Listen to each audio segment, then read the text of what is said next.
Ya, pemirsa, sejumlah masjid Jumat kemarin mulai menggelar sholat Jumat setelah berminggu-minggu ditutup. Salah satunya di Bekasi, Jawa Barat, diizinkan menggelar sholat Jumat karena termasuk kawasan zona hijau.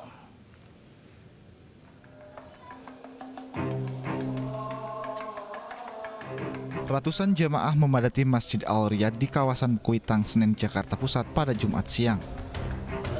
Ramainya jemaah membuat pihak pengurus masjid tak dapat menerapkan physical distancing sehingga tak ada jarak aman di antara sesama jemaah.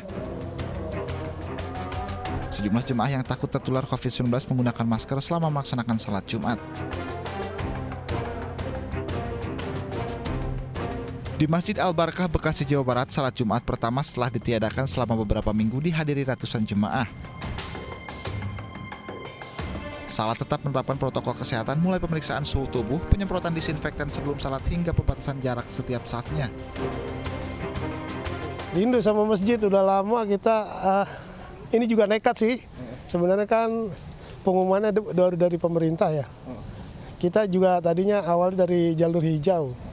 Sebenarnya masih ada keraguan sih.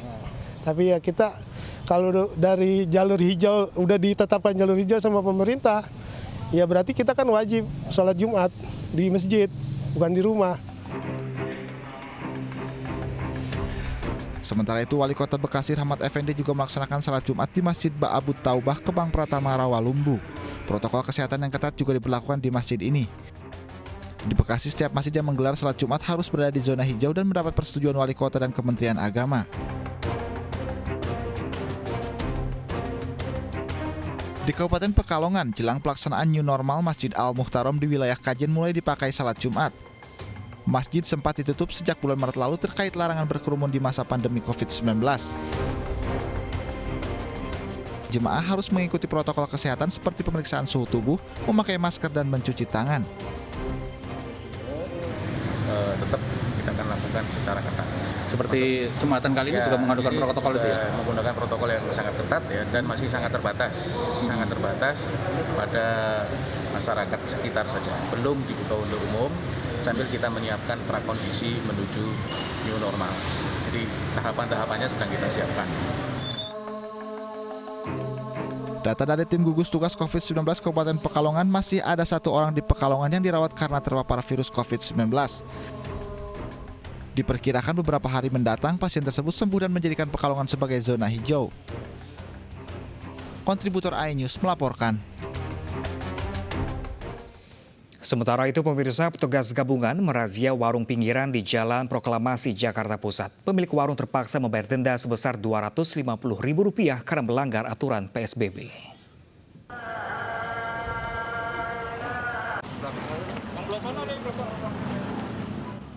Petugas Satpol PP merazia warung makan di pinggir Jalan Proklamasi, Jakarta Pusat yang masih melayani makan di tempat bagi pembeli di tengah penerapan PSBB.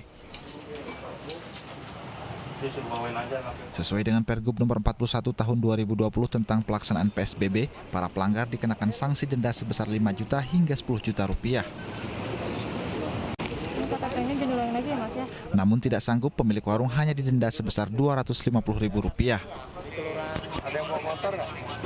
Jika dia tidak makan di tempat tapi tidak menggunakan masker, dia akan kita kenakan denda sebesar 100 sampai 250.000. Tapi ketika rumah makan atau tempat-tempat usaha yang memfasilitasi dan menyediakan makan di tempat, kita kenakan denda 5 juta sampai 10 juta rupiah sesuai amanat Pergub 41 tahun 2020.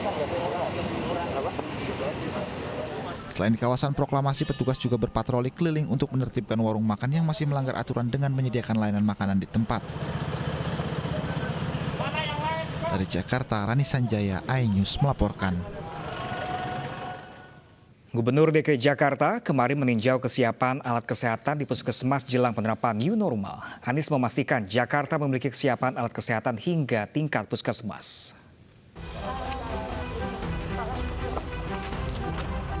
Gubernur dan Wakil Gubernur DKI Jakarta Anies Baswedan dan Ahmad Riza Patria didampingi Kepala Dinas Kesehatan Jakarta Jumat pagi mengunjungi Puskesmas Keramat Jati, Jakarta Timur. Kunjungan ini dalam rangka mengecek kesiapan fasilitas kesehatan jelang berakhirnya masa pembatasan sosial berskala besar di DKI Jakarta 4 Juni mendatang. Jadi kalau menjelang masa transisi yang harus dicek itu adalah fasilitas kesehatan. Kalau tempat-tempat lain yang mereka alami hanya tambah pengunjung. Kalau fasilitas kesehatan harus bersiap untuk menyembuhkan mereka yang terpapar dan memiliki keluhan kesehatan.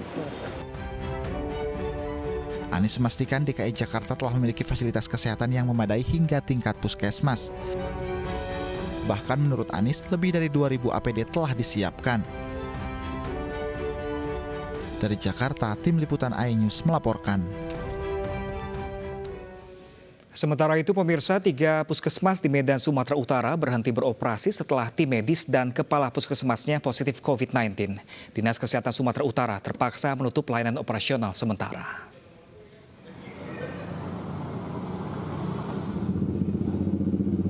Kepastian penutupan operasional ini disampaikan juga melalui pengumuman di depan gerbang puskesmas.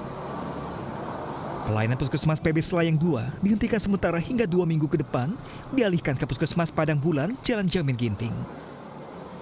Hal serupa juga diberlakukan terhadap pelayanan puskesmas Sunggal yang dialihkan ke puskesmas Pembantu Seroja dan puskesmas Pembantu Tanjung Rejo.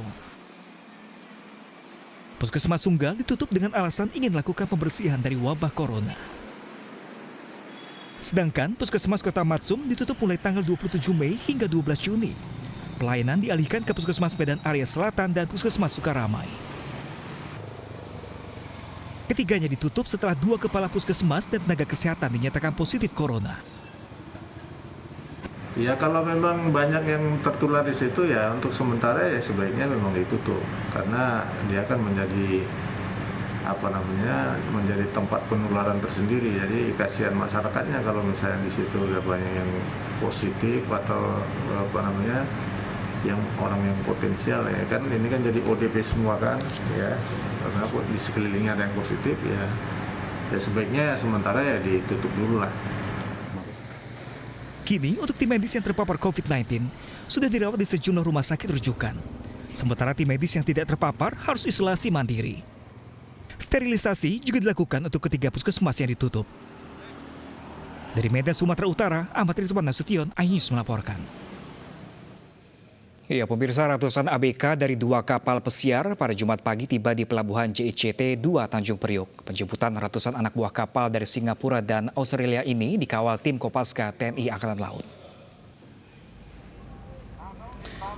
Proses penjemputan 418 ABK kapal pesiar MV New Amsterdam dan 400 ABK kapal pesiar MV Carnival Splendor berlangsung sejak pukul 9 waktu Indonesia Barat pada Jumat pagi. Protokol kesehatan langsung diterapkan ketika para ABK tiba. Namun sistem baru protokol COVID-19 diberlakukan pada ratusan ABK ini. Jika para ABK sebelumnya langsung di swab tes di dermaga, kali ini pelaksanaan swab tes 818 ABK ini akan dilakukan di tempat isolasi mandiri. Jika hasil swab tes positif akan dibawa ke Wisma Atlet. Sementara ABK yang swab tesnya negatif akan dikawal kembali ke daerah masing-masing. Dari sejarah atau latar belakangnya ini tidak ada ya mereka yang terindikasi karena mereka sebelumnya juga sudah dikarantina sebenarnya, jadi nggak perlu khawatir. Intinya mudah-mudahan nanti hasil swabnya ya kita berdoa semuanya negatif. Ini ya kapalnya ada yang dari Singapura, ada yang Captain, ada yang dari Australia ya. Yang ini totalnya 814 semuanya. Jadi masing-masing 18 ya, 800.